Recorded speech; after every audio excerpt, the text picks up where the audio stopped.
Nakakaiyak, nakakakilig, Nakakatawa, nakaka-inlove. Dear MOR.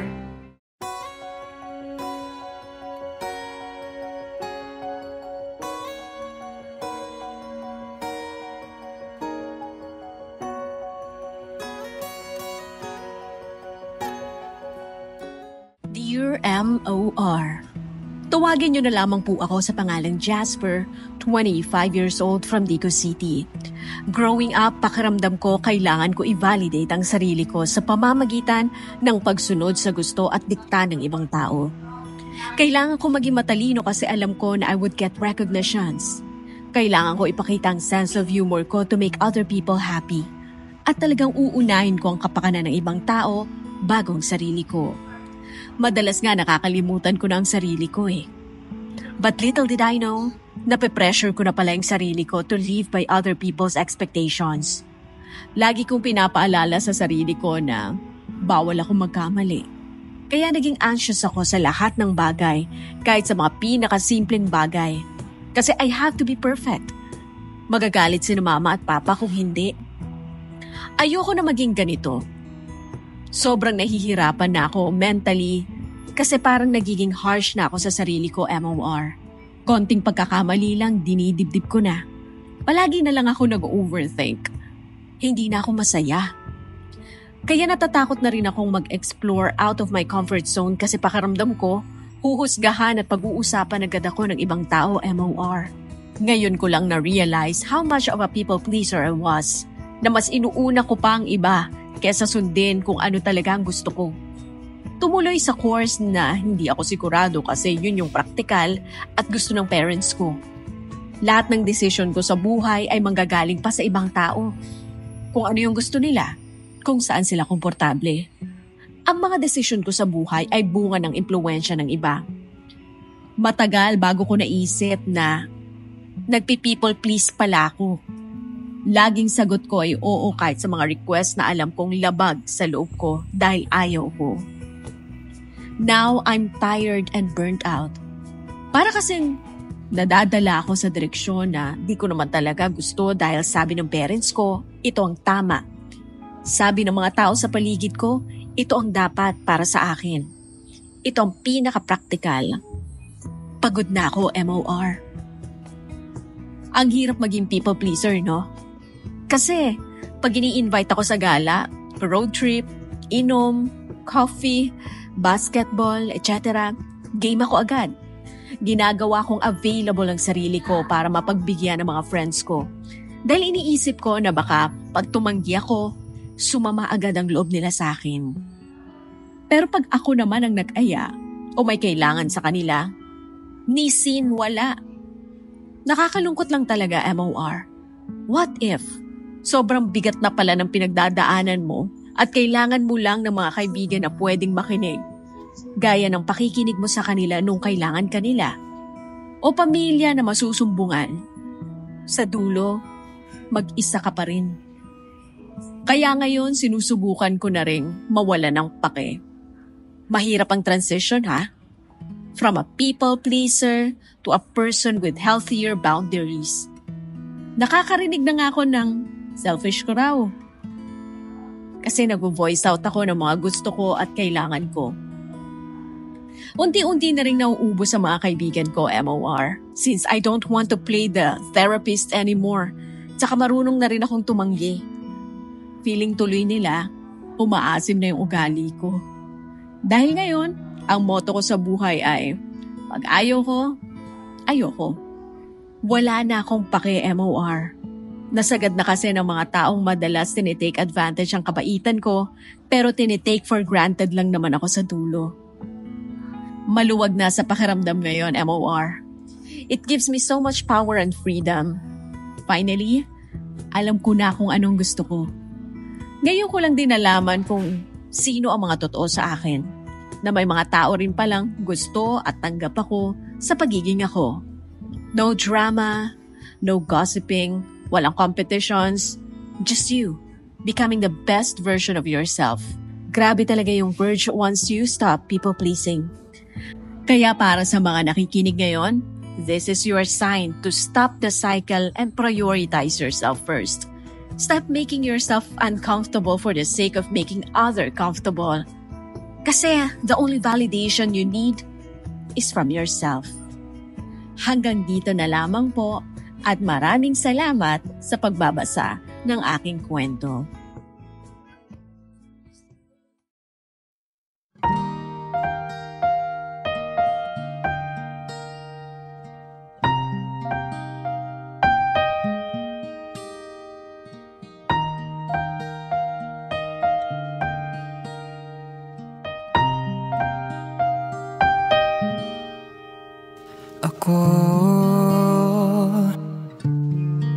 Ko na naman ang iyong nakita sandali. Di ba ako naman simula pa nung una? Anong mali ang ginawa ko para saktan mo ko ng ganito? Humahakbang papalayo sa'yo. Huwag ka nang magparamdam pa, damdamin ko sa'yo'y kumukupas na. Sarili ko naman ang uunahin. Sarili ko naman ang pipiliin. Alam ko na aking halaga, di hahayaang sirain pa. Huwag mag-alala dahil kaya ko na. Ikaw ang naging tahanan. Salamat pero sarili ko naman.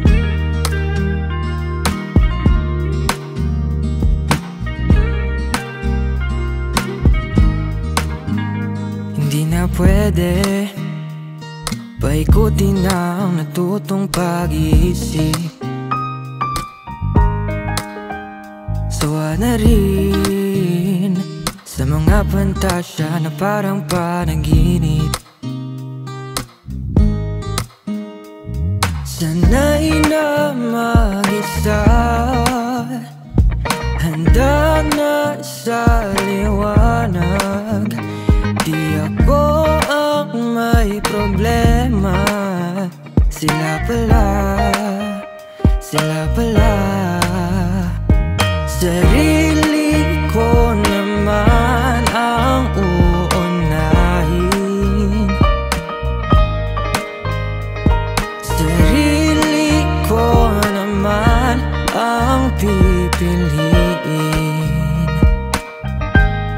Alam ko na aking halaga, di hahayaang sirain pa.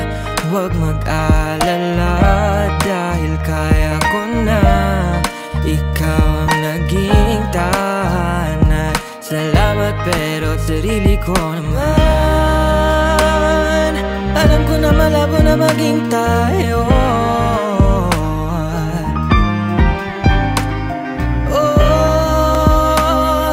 Salamat dahil sa iyo natuto ako.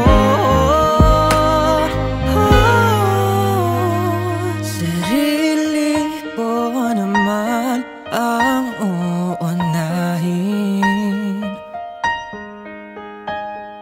Sarili ko naman ang pipiliin.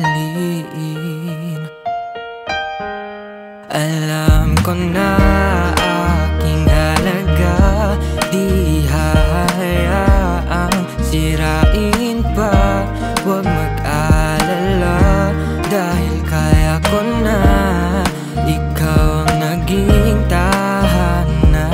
Salamat pero sarili ko naman. Sarili ko naman. Sarili ko naman. Sarili ko naman.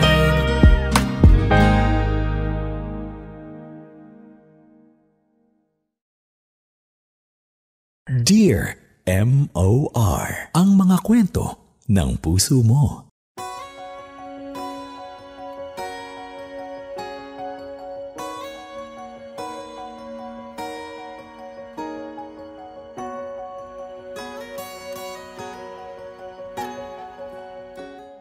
At yun na nga ang kwento ng puso ng ating kamorkadang si Jasper ng Digos City. Bisaya maday ni siya, no? Hello sa mga taga Digos din sa Mindanao. Malapit lang yan sa Davao City, kaya marami din tayo mga kamorkadang nakikinig dyan. Maayong adlaw sa inyong tanan. By the way, muling nagbabalik. Ako po yung ate girl, atin yung maganda, DJ Batina. Pansin ko nga dito sa kwento ni Jasper, hindi nalalayo sa kwento ng iba nating mga kamorkada. At sa kwento ko rin, 'di ba? Marami sa atin ganito talaga yung sakit. Ang hilig natin mang please ng ibang tao. Bakit?